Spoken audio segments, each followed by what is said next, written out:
Mesdames et messieurs, bienvenue à cette émission réplique. Nous avons un invité aujourd'hui qui s'appelle Jimmy Mukendi. Vous l'avez souvent connu dans d'autres sphères, dans un autre domaine, journaliste et communicologue. Aujourd'hui, il vient en qualité de secrétaire général et chargé de communication et organisation de l'UDPS Kibassa. Avec lui, nous allons parler de l'événement qu'organise les laïcs catholiques pour la deuxième fois le 21 janvier. Nous allons également parler de la machine à voter qui déjà la CENI a commencé avec sa vulgarisation. Aussi, nous allons parler de leur campagne qui ne donnait pas le seuil à ceux-là qui ont dirigé pendant ces moments ici, c'est-à-dire il ne faut pas donner le seuil à ceux-là qui sont de la majorité présidentielle. Jimmy Mukendi, bonjour. Salut, la présentation, vous l'avez bien faite. Je veux dire que je n'ai pas quitté le monde de la communication, je suis promoteur de médias. C'est mon domaine, c'est ma petite formation. Oui, bon, je suis promoteur. Vous aimez beaucoup les concepts avec Lingala, les projets avec Parce Lingala. Que la majorité des Congolais n'écoutent que Lingala. Et parce que la plupart des gens dissimulés à travers le monde ne parlent que Lingala. Et quand vous parlez en Lingala, dites-vous, vous avez atteint 90%.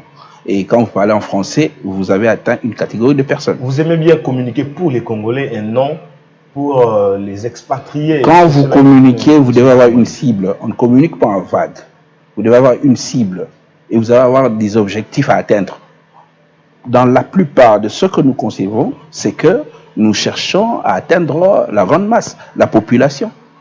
C'est la population qui nous intéresse. Alors, vous n'êtes pas journaliste, mais vous êtes communicologue. Spécialiste en communication, j'ai une formation en journalisme, j'ai une formation en marketing, j'ai une formation en communication digitale. Vous aimez bien qu'on vous appelle journaliste ou bien communicologue? Bon, pour moi, le journaliste, on l'appelle surtout quand on pratique. Il y a d'autres métiers qui collent à des personnes, c'est-à-dire quand on t'appelle par exemple juriste, c'est plus ou moins normal. Tu peux ou ne pas pratiquer, c'est normal. Mais journaliste, c'est plus quand on pratique. Mais vous pratiquez, je vous vois avec Antoine Lingala. Non, je ne pratique pas. Je suis fondateur. Vous n'êtes pas directeur général. Vous me direz que notre cher Moïse Mbi pratique le journalisme parce qu'il est promoteur de Siloé. Pas du tout. Voilà. Bien, nous entrons dans notre vif du sujet, c'est-à-dire les comités laïcs de coordination de l'Église catholique prévoient une autre marche le 21 janvier.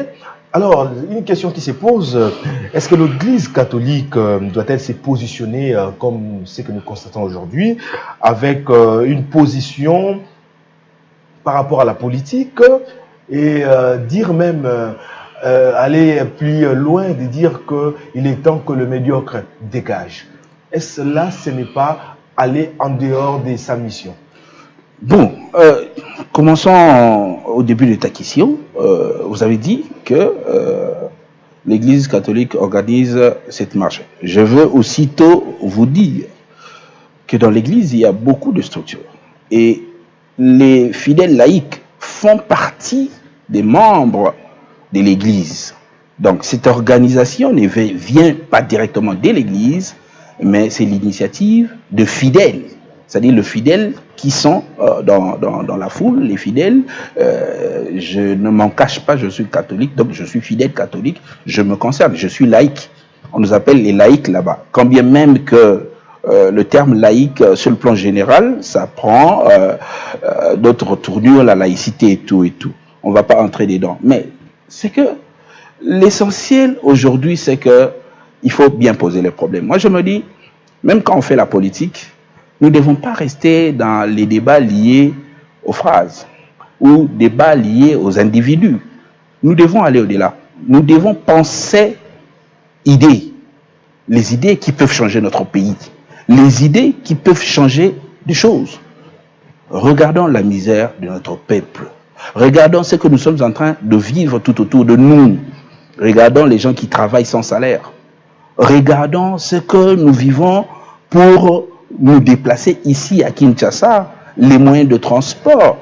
Les autres, le bourgeois ou bien ceux qui sont nantis, ne vivent pas toutes ces réalités. Mais c'est cette population qui vit de réalités qui dérangent, des réalités qui font mal. Aujourd'hui, l'eau, l'électricité, c'est tout un problème. il est difficile d'avoir le courant du matin au soir. Il est difficile d'avoir de l'eau du matin au soir. Tout ça, ce sont deux problèmes. Et vous voulez aujourd'hui que le prélat ou les pères, parce que l'Église est notre mère, tous ceux qui dirigent l'Église puissent rester inertes. Mais c'est l'Église catholique qui est en quelque sorte promotrice de l'accord de la Saint-Sylvestre. Justement. Médiatrice même. Non, ne mélangeons pas les choses. Ne mélangeons pas les choses. Moi, je sais que quand je parle de l'Église, je sais de quoi ce que je parle. Quand je parle des laïcs ou de comité des laïcs, du comité de coordination laïque de coordination, du comité laïque de coordination, je sais de quoi. Mais ces comités-là ne peuvent pas prendre une décision sans informer les clergés. Mais justement, c'est une décision liée à notre social. Il ne faut pas prendre l'Église catholique comme un parti politique. Dites-vous, si l'Église catholique était un parti politique, n'allait pas survivre des années que nous connaissons l'Église. Mais déjà, sa position, ça prend une position purement politique, plus que même les partis politiques. À moins que vous cherchiez peut-être à m'amener sur votre camp, je le dis, que enlevons les débats au niveau des individus et parlons idées. Si nous voulons parler idées, essayons de voir, posons. Le problème, c'est quoi aujourd'hui dans notre pays? Que réclame l'Église ou que réclament les laïcs? Les laïcs ne réclament que, par exemple, l'accord qui a été signé le 31 décembre 2016 soit totalement appliqué. La décrispation, il y a des problèmes de prisonniers politiques, il y a des problèmes de chaînes de télévision qui ne sont pas résolus.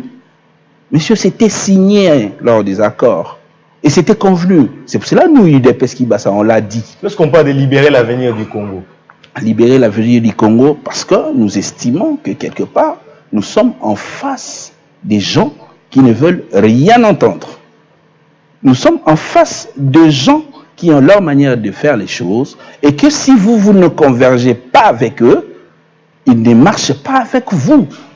Quand bien même que vous soyez de l'opposition ou de la majorité, nous savons comment est-ce que la machine fonctionne. Nous connaissons les joueurs, leur jeu. C'est pour cela que nous, à l'UDPS Kibasa, nous avons dit, ça ne sert à rien de dialoguer. Parce que nous allons dialoguer sur quel format? Et après les dialogues, qui va être sur la table, qui ne va pas être sur la table? Après les dialogues, pour organiser quelle élection? Non, nous sommes dit. On a presque épuisé. Il y a eu les dialogues et des dialogues, ça n'a pas résolu. Et on a compris la mauvaise foi des personnes qui étaient en face. Et nous nous sommes dit, aujourd'hui, la communauté internationale, l'Église catholique, sont dans la logique d'organisation des élections le 23 décembre 2018. Et nous, vous aussi, à l'UDPS Kibasa, on le dit. Oui. Cap vers les élections. Organisez-nous les bonnes élections. Le 23 décembre. C'est alors que nous... Le 23 décembre. Pas du tout, évidemment. C'était dit. Le calendrier existe déjà. Nous sommes en pleine application du calendrier. Le calendrier là ne fait pas l'unanimité. Si vous acceptez le rassemblement, vous faites partie du rassemblement, je crois bien. Non, nous sommes proches du rassemblement, mais nous ne sommes pas du rassemblement. Bon, nous voulons garder notre autonomie, notre liberté de penser. Oui. Mais pour être proche ou bien marcher, il faut avoir une même vision. Le rassemblement parle d'une transition sans Kabila et pas question des élections le 23 décembre. Je crois que vous parlez des élections. Je crois que vous et moi, vous êtes nous sommes sur les réseaux sociaux. Vous avez vu il y a quelques jours le président du Conseil des sages du Rassemblement faire une lettre adressée au président du Rassemblement pour lui demander d'éclaircir ce que vous venez de dire. C'est-à-dire, ce sont des questions qui n'ont même pas fait l'unanimité au niveau du rassemblement. Donc, laissez-nous UDPS Kibasa. Laissez-nous UDPS Kibasa. L'opposition n'arrive pas à avoir une vision. Non, l'opposition n'a pas... Vous avez un autre son, le G7 a un autre son, l'UDPS... L'opposition n'a pas une autorité morale. L'opposition n'a pas une autorité morale. L'opposition n'est pas liée à un individu. L'opposition, c'est un état d'esprit. C'est pour cela que je veux toujours vous ramener, chers journalistes, chers messieurs, pensons idées, discutons sur base des idées, enlevons nos débats sur base des individus, sur base des personnalités, et que si tel n'a pas fait ceci, nous n'allons pas faire ceci. De ce côté, on dit Oumela, de l'autre côté, on dit non, non, non, non, il doit faire ceci, il doit... Non, non, non. Nous devons parler Congo. Aujourd'hui, je voulais dire quelque chose par rapport aux laïcs. C'est là où nous trouvons intéressant de marcher. Si nous, combattants de l'UDPS Kibasa, nous allons nous retrouver dans la rue le 21 décembre, ce dimanche donc, si nous allons nous retrouver dans la rue, c'est pour faire pression à ce gouvernement d'organiser les élections. Il est bien évident qu'il y a des préalables liés à l'accord, mais notre part, c'est pour surtout faire pression à ce gouvernement de nous organiser des bonnes élections. Mais alors, extrapolons, allons au-delà. Si le gouvernement n'ose pas nous organiser des bonnes élections, vous verrez cette population qui va s'organiser le jour où le gouvernement voudra. Je parle du gouvernement, le jour où la majorité oserait chercher à appliquer sa machine à tricher. Ce jour-là que la majorité va vivre le peuple congolais, comment est-ce que le peuple congolais va le surveiller et comment est-ce que le peuple congolais va l'arracher sa victoire. Parce que la victoire est du peuple et nous allons le faire d'une manière pacifique. Vous parlez de soutenir la marche du 21 janvier, donc c'est-à-dire l'opposition n'arrive plus à sensibiliser, c'est pour cela elle s'écampe derrière l'Église catholique qui arrive du moins à sensibiliser la population. Voilà, on s'oppose à quelque chose. On s'oppose à des idées. Le problème est général.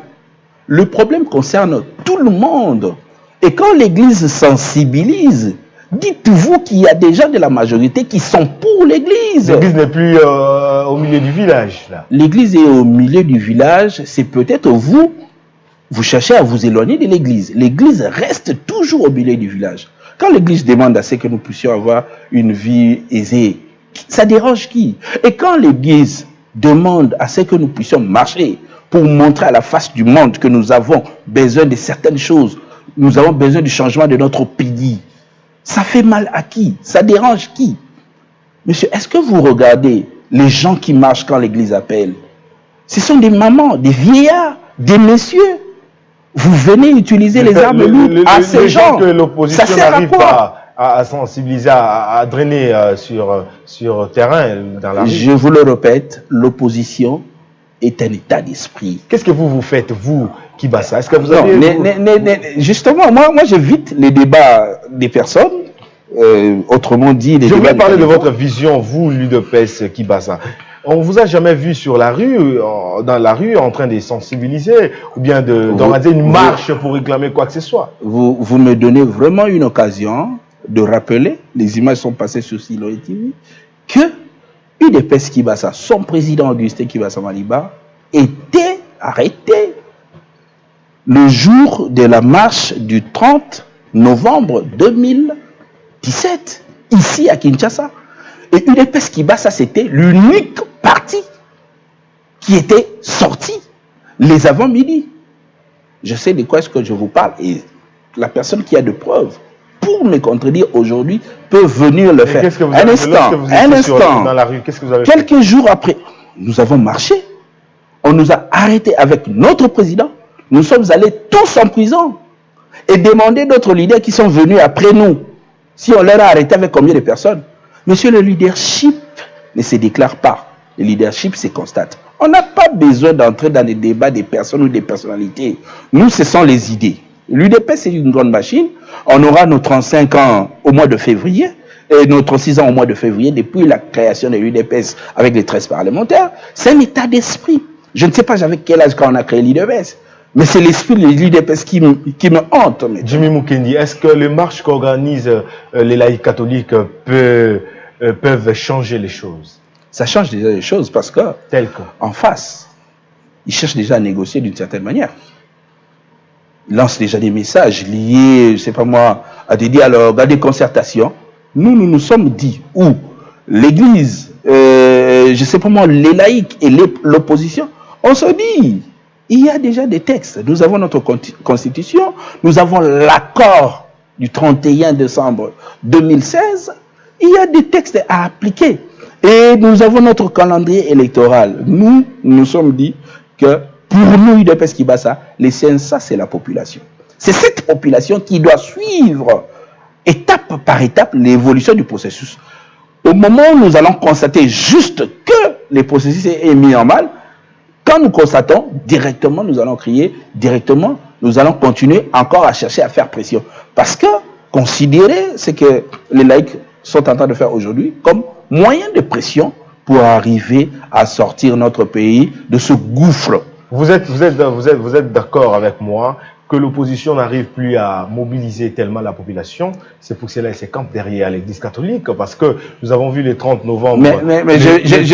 Parce que vous voulez en parler. Parce que vous voulez en parler. Vous avez Vous savez, convoqué des marches qui n'ont jamais eu lieu. Si vous me laissez parler, vous aurez votre réponse. Vous savez, vous aimez parler sans vouloir réellement lire bien les choses. Je veux dire quelque chose qui est important. Notre marche du 31, que l'Église a appelée, on a vu combien de partis, quel est ce parti de la majorité qui a sensibilisé la population pour cette marche? Aucun parti de la majorité. C'est l'opposition qui a sensibilisé.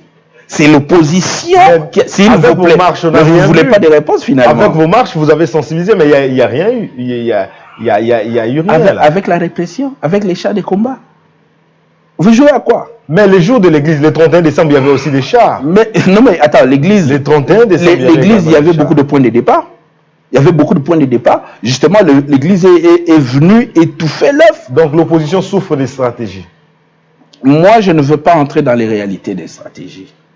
Moi, je ne veux pas entrer dans les réalités des stratégies. Moi, je vous dis, l'opposition est spirituelle.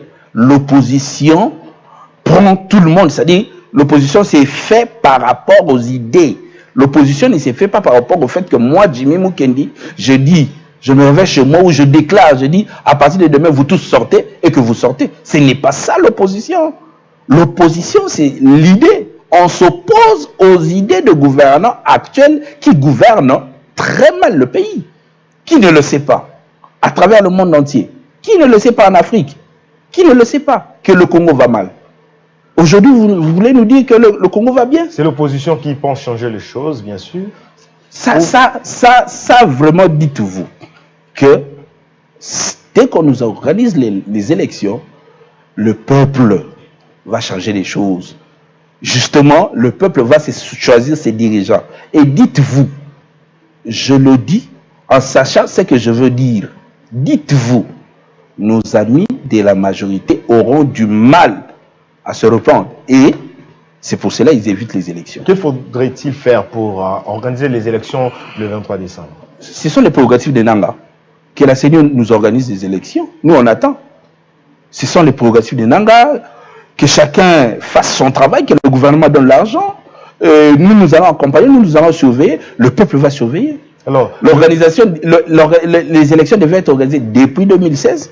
C'est pas nous, l'opposition. C'est pas à nous l'opposition qu'on a donné l'organisation des élections au pays. C'était la CEDI et le gouvernement qui devait donner les moyens. Vous le savez, la réponse de Matata, qu'il n'y avait pas de moyens. Mais on avait le moyen pour construire les écoles et autres qui n'étaient pas prévus dans le budget. Lorsque nous voyons certains partis politiques de l'opposition, on voit par exemple l'UNC qui est membre à la CENI, nous voyons également les MLC, on parlera aussi des l'UDPS avec les rapporteurs de la CENI, qui aujourd'hui, ces plateformes de l'opposition n'est pas pour les élections, ne voient pas une crédibilité des élections avec le président Nanga de la CENI, mais on ne voit pas non plus retirer ses membres. Par là, on dit, l'opposition joue à quel jeu? Je vous ai très bien dit que l'opposition...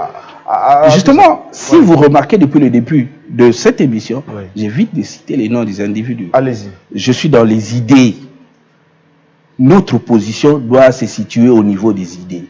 C'est-à-dire, nous devons être capables de dire que telle chose était mal faite et nous voulons le faire de telle manière. Nous devons avoir le courage de le dire. Donc, ça ne doit pas être quelque chose lié aux individus. C'est parce que nous avons lié les choses aux individus, que nous échouons dans beaucoup de nos dialogues, c'est parce que la tête de telle ou telle personne ne me plaît pas, c'est alors que je me dis que je ne veux peut-être pas participer à tel groupe, parce que ces messieurs-là ne me plaisent pas. On oublie l'intérêt supérieur de la nation, on oublie le fin, ou on oublie les difficultés de la population. Tout ça, c'est le peuple qui en souffre. Qu'il faudrait-il faire face à ça pour il faut organiser les élections et le peuple va se choisir ses dirigeants. Tous les dirigeants maintenant là sont illégitimes. Le peuple va se choisir ses dirigeants. On peut faire 1500 dialogues. Mais l'opposition, ça ne va pas. Les décisions sont illégitimes, bien sûr. Mais l'opposition est à l'Assemblée nationale, qui est également illégitime. Mais l'opposition est là. En tout cas, je ne dis pas le contraire. Je dis que les institutions sont illégitimes. C'est-à-dire, quand vous êtes illégitime, quand le peuple ne vous donne pas mandat, cela ne veut pas dire que si vous êtes de l'opposition, vous êtes épargné. Pas du tout. Si vous êtes illégitime, vous êtes illégitime. UDPS Kibas a dit, organisez-nous les élections, que le peuple choisisse ses dirigeants pour voir comment faire décoller notre pays qui est tombé encore plus bas. Que le médiocre dégage. Voilà, ça aussi c'est un problème. Moi, je me dis, ça c'est une idée par excellence. Une idée par excellence quand on dit que les médiocres dégagent. Qui aime la médiocrité? Qui parmi nous peut aimer la médiocrité? Qui peut apprécier quelqu'un qui est médiocre? Vous savez, dans la théorie de communication, il y a une théorie des récepteurs qui fait que le message est atteint seulement quand le message est atteint par rapport à la perception du récepteur. C'est-à-dire, si je dis messieurs, si dans votre langue ou dans ta compréhension, messieurs veut dire insulte, tu vas te fâcher. Mais si messieurs... Qu'est-ce que vous voulez dire par là? Non, je veux dire que ce sont les médiocres. On s'est adressé aux médiocres. J'attends que quelqu'un qui se sent médiocre, qui prenne ce courage-là de dire « je me suis senti lésé par rapport aux déclarations du cardinal ». À l'opposition, il n'y a pas de la médiocrité, les médiocres n'existaient pas. On rentre dans les idées. Donc vous comprenez que ce n'était pas individualisé. Donc ce n'était pas un problème individuel. Moi je pose une question, c'est de savoir si à l'opposition il n'y a pas de médiocres. En tout cas, les médiocres, j'ai demandé à ceux qui puissent se déclarer quand même. Lorsque devant le poste, on voit l'opposition s'est divisée, il n'y a pas une médiocrité? Tout dépend, tout dépend. Mais ce n'est pas alors que vous allez interdire le prélat à réclamer qu'il y a des médiocres. La médiocrité, c'est dans un camp politique ou bien dans une philosophie politique? En tout cas, la médiocrité reste la médiocrité. La médiocrité ne change pas. La médiocrité n'a pas de camp. Comment contextualiser le propos du cardinal? C'est dans un camp politique ou bien dans une philosophie de faire les choses? C'est pas quelque chose de nouvel. Le cardinal Malou l'a si bien répété. Nos évêques de Kinshasa le répètent à tout moment. Les jeunes, évitez la médiocrité. Hein? Qu'est-ce qu'il y a de nouveau dans tout ça? Dégager, les médiocres doivent dégager. Est-ce qu'à Siloé, vous acceptez les médiocres et vous acceptez de rester longtemps avec les médiocres? Moi, je peux lancer un mouvement du genre, si j'étais agent ici, pour dire que les médiocres de Siloé dégagent. Merci. Et ça ne va déranger que les médiocres. Mais je sais que Jimmy Mukendi, ici, il y a plus des excellents. Bien, merci beaucoup. Jimmy Mukendi, vous êtes secrétaire général adjoint de l'UDPS, Kibasa. Vous avez lancé une campagne de seuil, par rapport au seuil des 1%, vous demandez à la population de ne pas voter ceux-là qui ont dirigé pendant une certaine période, c'est-à-dire ceux de la majorité. Ce n'est pas ici peut-être que nous allons étaler toute notre stratégie électorale, parce que nous l'avons et elle est forte. Nous savons ce que nous sommes en train de dire, mais déjà, nous voulons dire que opération Botola Bango Seuil Eza en marche. Le président Augustin Kibasa Malibala a dit que nous allons leur battre par leur propre jeu. Avec quel projet? Parce que la majorité... Ne parlez pas du projet, vous tous vous copiez l'UDPS, s'il vous plaît. parce que la majorité a failli.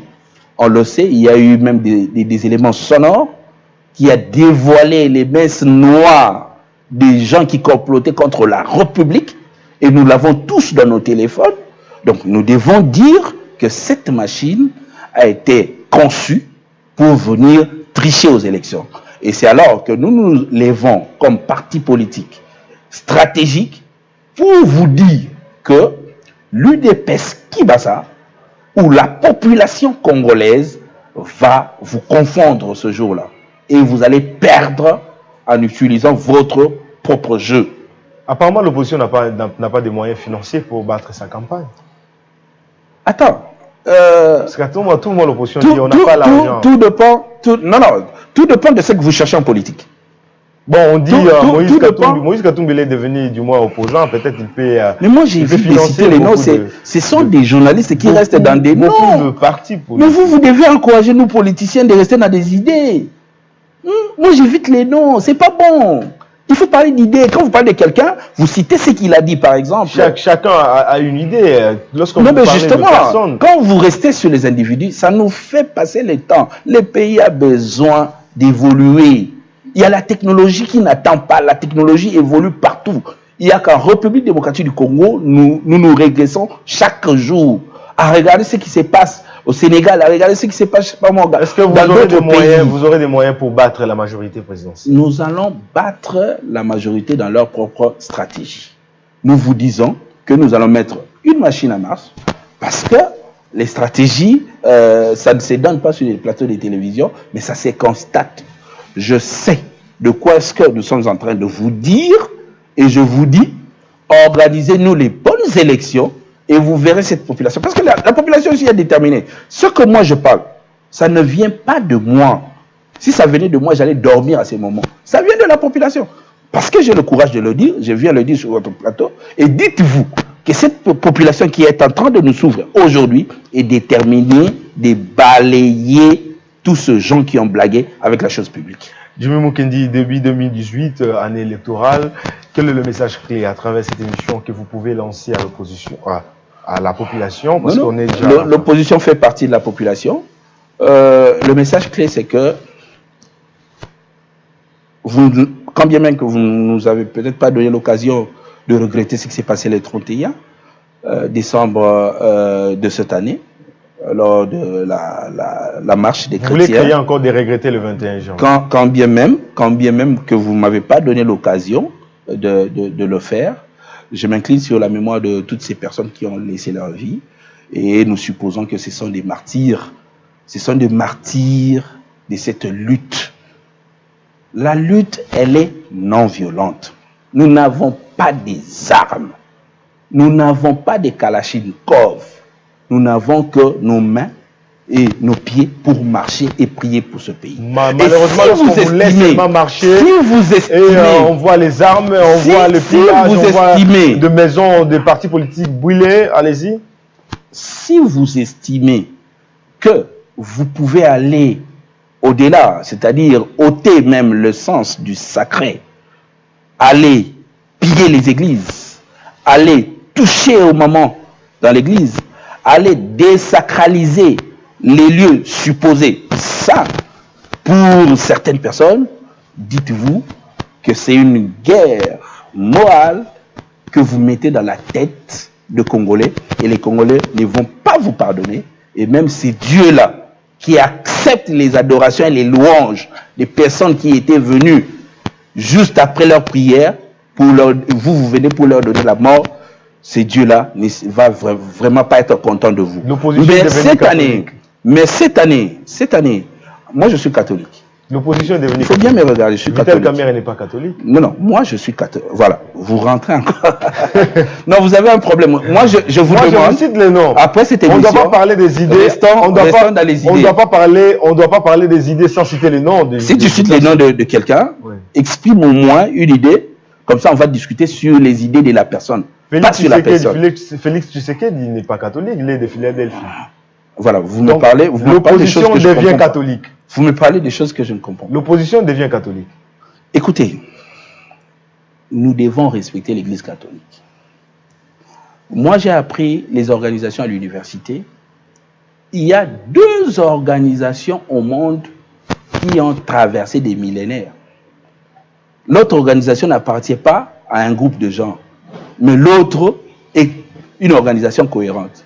C'est que c'est l'Église catholique et l'armée. Et c'est là où on parle de l'ordre. C'est là où on parle de la discipline. Dites-vous pourquoi je le dis. Dans ce qu'on appelle rapport de force. Nous sommes déjà à la fin. Justement, je chute. Voilà, c'est votre chute dans ce qu'on appelle principe de rapport de force. Ce sont des principes internationaux liés à des relations entre les pays. Vous devez savoir, quand vous voulez vous engager à un combat, si vous voulez vous battre avec qui. Je vous remercie. Jimmy Mukendi, merci d'avoir répondu à notre invitation. C'est à moi de vous remercier. Mesdames et messieurs, merci de nous avoir suivis. Restez toujours branchés sur les ondes des Siloé TV avec cette émission Réplique. Si vous voulez également participer à cette émission, n'hésitez pas de nous contacter. Vous serez vraiment notre invité pour parler de votre vision, ce que vous pensez pour la politique en République démocratique du Congo. Merci de nous avoir suivis.